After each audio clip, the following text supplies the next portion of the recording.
দীর্ঘ এক দশক পর আবারও চেনা রূপে রোমান্টিক গল্পে ফিরছেন বলিউড বাদশা শাহরুখ খান। পাঠান ও জওয়ানের মতো অ্যাকশনধর্মী ব্লকবাস্টার সিনেমা দিয়ে বক্স অফিসে ঝড় তুললেও এবার ভক্তদের সেই অপেক্ষা অবসানের পথে। অ্যাকশনের খোলস ভেঙে আবেগ আর রোম্যান্সের নতুন আলোয় ফের নিজেকে মেলে ধরতে প্রস্তুতি নিয়েছেন কিং খান। ভারতীয় গণমাধ্যমের প্রতিবেদন অনুযায়ী কিং সিনেমার কাজ শেষ করে এবার সম্পূর্ণ রোমান্টিক চিত্রনাট্যের সঙ্গে যুক্ত হতে যাচ্ছেন শাহরুখ খান। নতুন সিনেমাটি তার ক্যারিয়ারের ব্লকবাস্টার मैं हूं নার ধাঁচে তৈরি হতে পারে এবং সিকুয়েল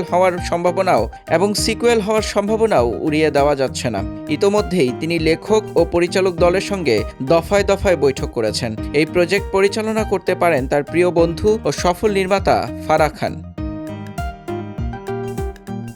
এদিকে টানা অ্যাকশনধর্মী সিনেমার শুটিংয়ে চোটের কারণে তাকে বিশ্রামের পরামর্শ দিয়েছেন চিকিৎসকরা। তাই এবার রোমান্টিক ঘরানায় ফিরে শরীরের ওপর চাপ কমাতে চান বলিউড কিং। নতুন এই সিনেমায় শুধু প্রেমের গল্প নয়, বরং থাকবে পরিণত বয়সের বাস্তবধর্মী রোম্যান্স।